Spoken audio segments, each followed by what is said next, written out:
Dad, are you ready for tonight? Because if you mess this up, I don't think Clara's family will ever forgive me, or you. I froze, staring at my phone. My son Alex had been dating Clara for years, and I knew this was the night we would meet her family. But something in his tone told me this wasn't just a casual dinner. There was fear there, fear of judgment, of secrets being revealed, of expectations crushing the unprepared. I took a deep breath. At 55 years old, after decades of business deals, negotiations, and reading people like open books, I thought I was ready for anything. But this was different. This wasn't about contracts, money, or strategy. This was about family, pride, and love. And for reasons I couldn't yet explain, I knew that pretending to be someone I wasn't might be the only way to uncover the truth. About her family, about my son, and maybe even about myself. Tonight, I wasn't just Martin, the successful real estate entrepreneur. Tonight, I was going to be someone else entirely, and what happened after that dinner would change everything. Welcome to my YouTube channel Whisper Stories, where silence speaks. My name is Martin, and I am 55 years old. I have spent most of my life building a small empire in real estate, buying, selling, negotiating, and most importantly, reading people. I thought I understood human nature perfectly, but nothing, not a single negotiation or business deal, had prepared me for the day I decided to meet my future daughter-in-law's family, and to pretend I was poor, naive, and unassuming. It all started one Sunday morning, over a cup of lukewarm coffee in my modest kitchen. My son Alex was nervously packing. He had been dating Clara for over 3 years, and now the time had come for the families to meet. Clara, bright and independent, had always been upfront about her background.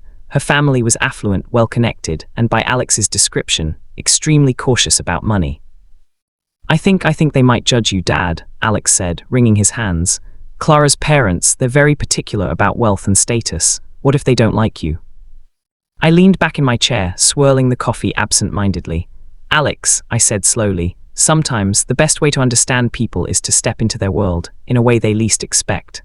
And sometimes you learn more by playing a part than by revealing the truth." He frowned. "You mean lie?"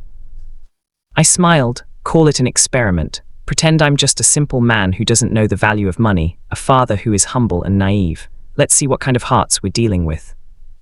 Alex looked skeptical, but there was something in my eyes, a confidence born from decades of observing people, that made him nod reluctantly. The arrival. The day of the meeting, I dressed in plain clothes, older than my age, and wore a gentle smile. My suit jacket was well worn. My shoes were polished, but nothing fancy. Alex gave me a reassuring pat on the shoulder as we pulled up to Clara's house. The estate was immaculate, a sprawling lawn, a fountain in the front yard, and a driveway that seemed to stretch endlessly.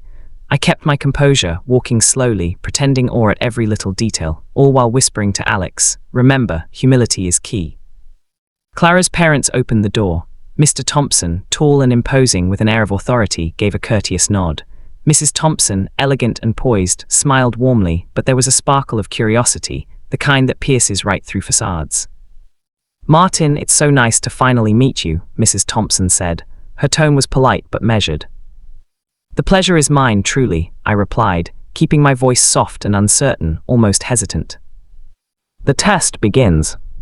We sat in the living room, Alex and Clara side by side. Tea was served, and polite conversation flowed, the usual introductions, small talk about work, hobbies, and family. I answered each question with modesty, never boasting, and occasionally showing confusion over common luxury items. Mrs. Thompson leaned in slightly, her curiosity barely hidden. "Martin, Alex tells me you've been very successful in your career. What kind of work do you do?" "Oh, I dabble in a few things," I said, lowering my gaze. "Mostly small projects. I never really made it big, I'm afraid. Just trying to keep things afloat, you know." Mr. Thompson's eyebrow twitched slightly, as if evaluating every word.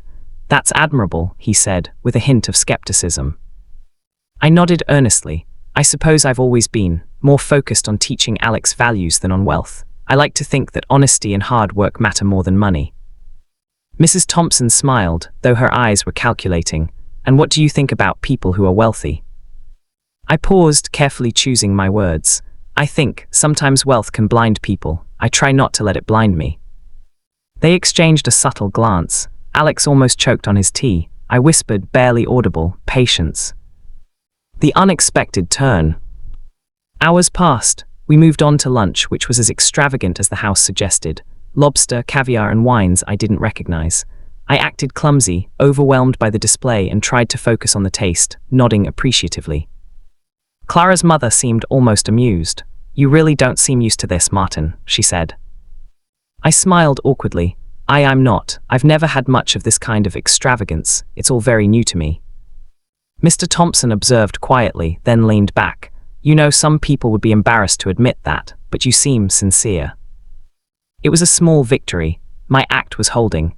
But then something surprising happened. The conversation shifted from money to morals, from appearances to principles. "You know, Martin," Mrs. Thompson said, her tone softer now, "I appreciate a man who values honesty and humility. So many people nowadays, they hide behind their wealth." I nodded, feeling a quiet warmth spread in my chest. Yes, I believe that true value is in character, not in what you own. Alex whispered under his breath, "Dad, you're amazing at this." I chuckled softly, but the moment was interrupted by Clara's younger brother, Danny, who looked at me skeptically. "So, you don't have a big job, huh? You don't have a car, a house, nothing fancy?" I met his gaze directly, without defensiveness. "No, nothing fancy, but I have a family I love, and that is enough for me." Danny's eyes narrowed, then softened slightly. Interesting. The revelation. The real test came after dessert. We were sitting in the lounge when Mr. Thompson casually asked, "Martin, can I ask you a blunt question?" I nodded, "Of course." "Are you wealthy?" The room went quiet. Alex stiffened beside me. I smiled, keeping my calm. "Well, truthfully, I have done well over the years, but I wanted you to see me as I am, not as what I have, because wealth, it can change how people see you, but not how people truly are." The silence lingered for a moment, then Mrs. Thompson's eyes glistened slightly. "I see, you wanted to test us." I leaned back, my voice gentle, "And perhaps to learn about the values you hold, and to see if Alex's happiness with Clara is something you truly support." Mr. Thompson leaned forward, his expression softening. "You've done more than test us, Martin. You've reminded us what really matters. Family, respect, character, money, it's secondary." Alex's jaw dropped. "Dad, you tricked them." I laughed lightly. I call it life's little experiment. Lessons learned. By the end of the evening, the atmosphere had changed completely. Clara's parents were warm, affectionate, and genuine. They treated me not as a businessman or a wealthy man, but as a father, a man of principle. Clara herself held my hand and whispered, "You did that for us, for me, for Alex." I smiled. "No, my dear, I did it to see the truth, and I think we all learned it today." As we left the house, Mr. Thompson shook my hand firmly. "Martin, you've earned our respect, not because of your wealth, but because of your wisdom." I realized then what this experiment had taught me. Humility is not weakness. Wealth is not a measure of character. And sometimes, pretending to be less than you are can reveal more about people than any direct approach ever could. Moral. Life is full of tests, some we expect, some we do not. Often the true measure of character is revealed not by what people have, but by how they respond when they believe you have nothing. Pretending in this case was not deceit but a mirror. It reflected the hearts of those around me. And in that reflection, I found honesty, love, and respect, priceless treasures no amount of money could buy. Humility, patience, and the courage to look beyond appearances are values that never age. At 55, I learned one of life's greatest lessons. Respect is earned through sincerity, and love flourishes when ego steps aside.